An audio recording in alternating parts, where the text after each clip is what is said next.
Oui, la pluie.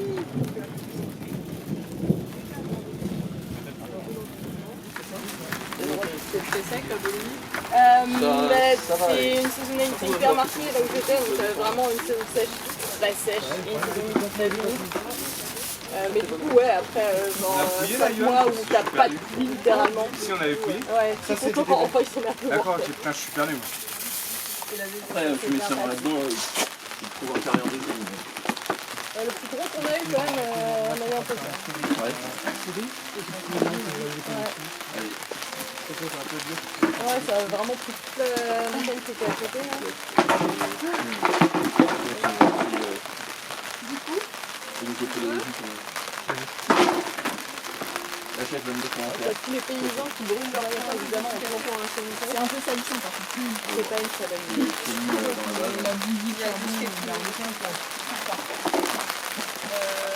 y a toute la banquette qui est là, qui marche après. Ouais. Ça serait bien de la fête à deux aussi, là. Comme ça, on fera une évacuation, par exemple, par famille.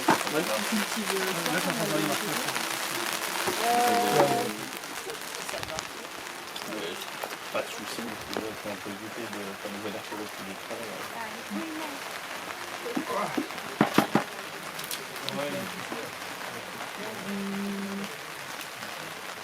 Moi je sais plus pour faire un passage là derrière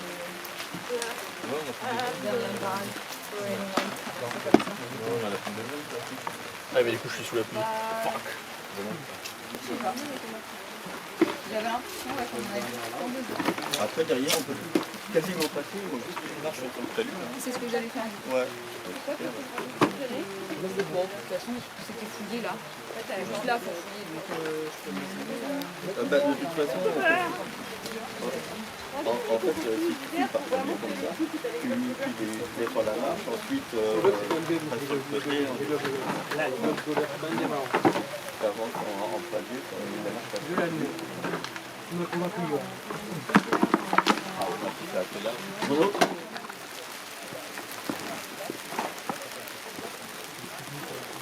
Bien au Déon aussi, parce que je peux en passer.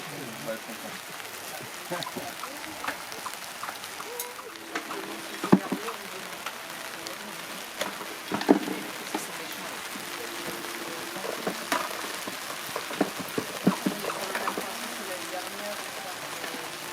Je peux sortir par là avec monsieur, c'est vrai.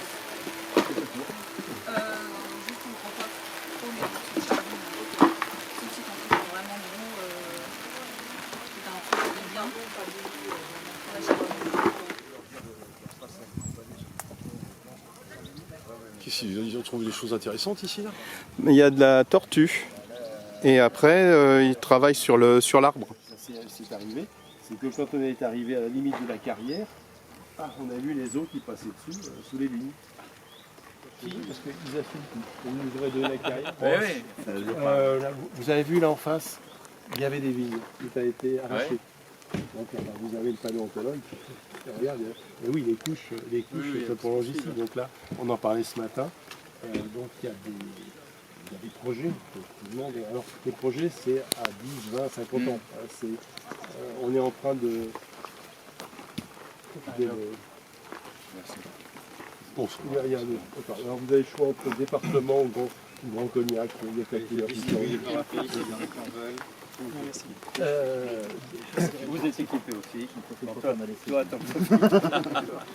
Avec des nouvelles technologies, déjà, vous pourriez radiographier ou scanner jusqu'à quelle profondeur on peut faire ça aujourd'hui? Les technologies, on va surtout les utiliser en post-fouille, mais l'année dernière, on a fait du carottage, donc des sondages classiques, ça j'ai envie de dire. Et puis après, on a fait de la cartographie en passant des électrodes électriques, et puis en regardant ce qui se passait. Comme le gisement est en surface, on a les graviers de la Charente et les argiles, on a déjà repéré sur les résultats qu'on a eus, on a 2-3 zones où on aimerait bien aller voir ce qui se passe, parce qu'il y a des masses un petit peu sombres, un petit peu différentes. Et puis surtout, ce qui était beaucoup plus intéressant dans ce qui a été fait l'année dernière, c'était justement voir l'extension potentielle du site. C'est-à-dire que les argiles, effectivement, on sait qu'on va les retrouver de l'autre côté, on sait qu'elles repartent un petit peu plus loin, et donc on sait où s'étendre, et s'il y a besoin plus tard d'acquérir un petit peu plus de foncier, on sait ce qu'on va acheter, on sait qu'on a au moins des argiles. Donc là, l'intérêt prochain, ça sera d'essayer de faire des sondages dans ces zones potentielles pour voir s'il y a du fossile. Mais dans les carottages, déjà, à 2-3 endroits, on sait qu'à 100 mètres plus loin, vers l'est, là, on avait fait un carottage, et les carottes sont larges comme ça, hein, et on avait traversé des autres dinosaures. Donc, il y a des endroits où on sait qu'il y a encore probablement un très fort potentiel. Donc, on sait que les niveaux fossilifères s'étendent sous ces terrains, sauf qu'on ne voit pas s'il y a des os. Il y a la couche, mais est-ce qu'il y a des os dedans? Et donc c'est là peut-être au mois d'octobre, les carriers vont finir d'aménager cette carrière et puis, avec l'autorisation des propriétaires de terrain, faire quelques sondages et voir s'il y a des os. C'est la pochette surprise.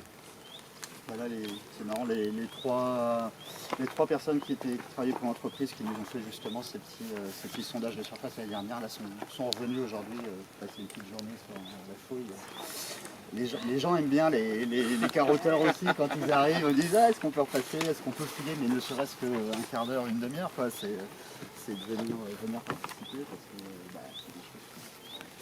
Allez-y.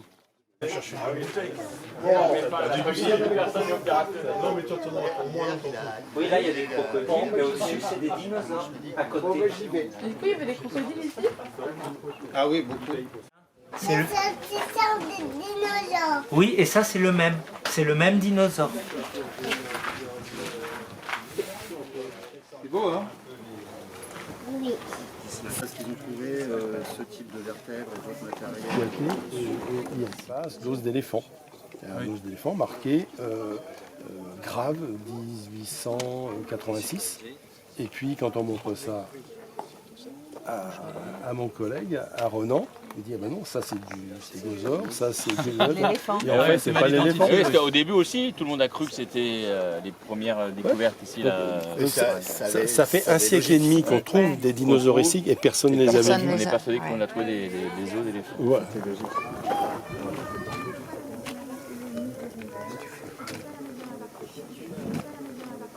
Les gens ils creusent la terre et ils trouvent des dinosaures ici. Ah. C'est super, hein, dinosaure. C'est une petite dent de Goniopholis. Tu peux nous la montrer? T'as vu, regarde, c'est une dent de dinosaure, c'est la petite fille, la grande fille. Alors c'est une dent de crocodile en fait. Ah, de crocodile, C'est la dent d'un crocodile. C'est la dent d'un crocodile. Super. Ça servait pour manger des choses. Oui, mais c'est pas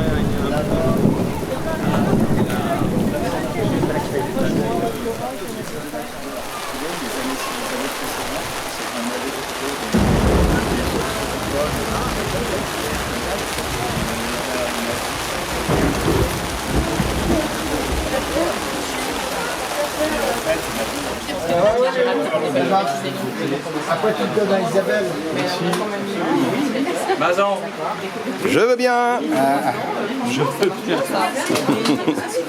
Super. Hop là. Merci.